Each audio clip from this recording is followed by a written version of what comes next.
A questão 39 do PSS 16 leiturinha do enunciado, né, gente? Sobre os reinos africanos, certo? Então, a questão está perguntando pra gente sobre os reinos africanos. Tema que a gente ainda não alcançou ainda. Tema que nós ainda não trabalhamos, né, no currículo, na apostila, ainda não deu tempo de chegar a um dos próximos temas que vão ser trabalhados em classe.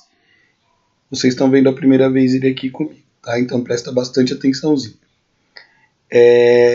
O que está correto aí das afirmativas sobre os reinos africanos. Item de número 1. Em uma das fases da história, os povos africanos se unificaram e formaram o chamado Reino de Israel. Ó, tá aqui o erro, certo? O Reino de Israel não tem nada a ver com o continente africano, certo? O Reino de Israel está relacionado aos hebreus. Os hebreus estão lá na Ásia, na região do Oriente Médio,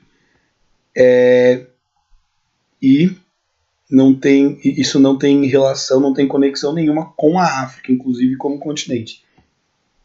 A alternativa 1 aí, né, o item 1, portanto, está incorreto, tá ok? O primeiro a ser eliminado, era só você pegar essa viagem aí do pessoal que fez a prova, colocou de novo Israel na África, Reino de Israel relacionado aos reinos africanos, o que não bate muito historicamente, que é pegar o pessoal no pulo que tá. E essa daí nem precisava saber muito de história dos reinos africanos, hein? Era só lembrar que Israel está na Ásia, na região do Oriente Médio, e quando a gente fala de Israel, é uma referência direta aos hebreus, que a gente já estudou no primeiro semestre. Então, vamos para o item 2, sabendo que o item 1 está errado, né? O reino de Gana ficou conhecido em razão da sua produção de ouro. Segundo registros, a extração do minério foi tão grande que Gana se tornou o principal fornecedor do metal ao mundo mediterrâneo. E aí, ó, a gente tem uma afirmação correta, tá? Gana vai ser conhecido também como Reino do Ouro, por conta da abundância em que esse metal precioso existia no seu solo, certo? Gana fica próximo do rio Níger, imediatamente abaixo do deserto do Saara, tá? Próximo da região do Sahel, que é conhecido como borda do deserto. Eu sugiro que você pesquise um mapa, inclusive, para poder observar onde Gana estava localizado. E o que acontece? Você tinha os berberes, os árabes, que cruzavam muitas vezes o deserto do Saara, conseguiam chegar até Gana e eles compravam esse ouro e essa mercadoria era levada para a parte do norte africano, certo? E do norte da África ela era vendida no mundo mediterrâneo, inclusive conseguindo chegar à Europa mesmo sem que os europeus e o reino de Gana tivessem um contato direto, só por intermédio aí dos tuaregues, dos berberes, dos comerciantes árabes que cruzavam o deserto e faziam esse meio de campo. Então o reino de Gana era conhecido como o Reino do Ouro, e a produção era tão grande que em determinado momento eles passaram a ser o principal fornecedor do mercado mediterrâneo. Essa afirmativa, portanto, é verdadeira, tá? Reino de Gana. Ouça um rap, gente. O rap, ó, tem um rapper chamado Parte 1 de São Paulo que ele diz que o verso dele é puro ouro lá de Gana, tá? Fazendo essa referência histórica. Vamos seguir então para o item 4, sabendo que o 2 está certo. O Reino de Gana, Reino do Ouro. Vamos lá. Item 2. O item 2 já foi, né? Mentira. Item 4. Mesmo em distintos espaços geográficos, como a densa floresta e o deserto do Saara, os povos africanos criaram e desenvolveram diversas crenças religiosas que tinham em comum o culto a muitos deuses. Isso aqui é importante de vocês saberem, tá?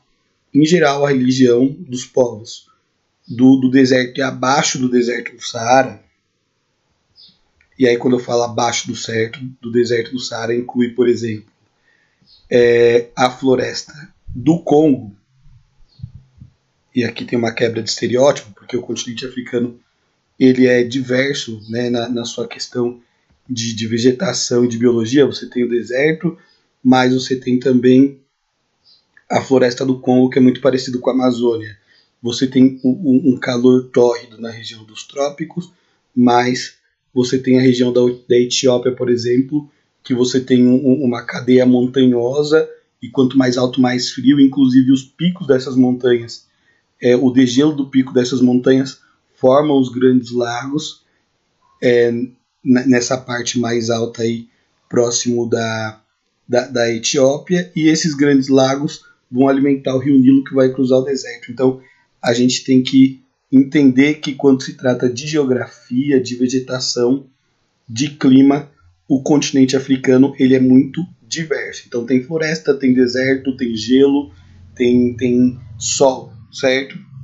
E dentro dessa diversidade geográfica, climática, a gente também tem uma diversidade religiosa, certo?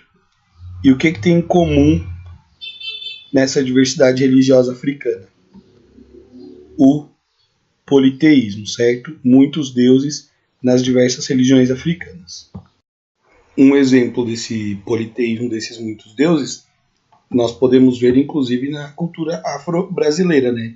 Se você pegar as religiões de matriz africana, como o candomblé, ou mesmo a umbanda, você vai perceber que existem diversos deuses, diversas entidades ali. Então é uma característica de lá que inclusive influencia a nossa cultura religiosa no Brasil até hoje, certo? Portanto, o item 4 está correto. Vamos para o item 8. A Etiópia é hoje uma das nações mais pobres do mundo. Ok? Etiópia, uma das nações mais pobres do mundo, hoje é uma afirmação correta, tá? Metade da afirmação a gente já matou. Não são todos, o que a gente tem que ter em mente aqui? Não são todos os países hoje do continente africano que são pobres. Se você pegar o norte da África, você tem países com um desenvolvimento parecido com o do Brasil. E abaixo do deserto do Saara, na África subsaariana, nós temos, por exemplo, a África do Sul, que é um país que também tem um desenvolvimento médio, certo, de país emergente, muito parecido com o do Brasil hoje. Então, um estereótipo que a gente tem que quebrar é o de que todos os países, ou todo o continente africano é assolado pela pobreza. Existe uma maioria de países pobres, dentre eles a Etiópia, mas não são todos. Vamos para a segunda parte da afirmação. No passado, a Etiópia, né, abrigou uma das sociedades africanas, o reino de Axum. Isso aqui é verdadeiro, tá? Se você pegar lá e jogar no Google chifre da África, reino de Axum, você vai conseguir visualizar territorialmente o local onde esse reino se desenvolveu, e é exatamente onde está a Etiópia e uma série de outros países, tá? Então, essa afirmativa aqui também é correta. Como nós não vimos curricularmente os reinos africanos, eu sugiro para vocês o vídeo do Se Liga Nessa História, que tem esse nome, tá? Reinos Africanos. Então você joga lá no YouTube, ele é curto, acho que não dá nem 10 minutos. Reinos Africanos, Se Liga Nessa História. O professor Walter é da USP, explica de um jeito muito didático. Eu acho que consegue dar um apoio aí para vocês sobre esse tema, tá ok?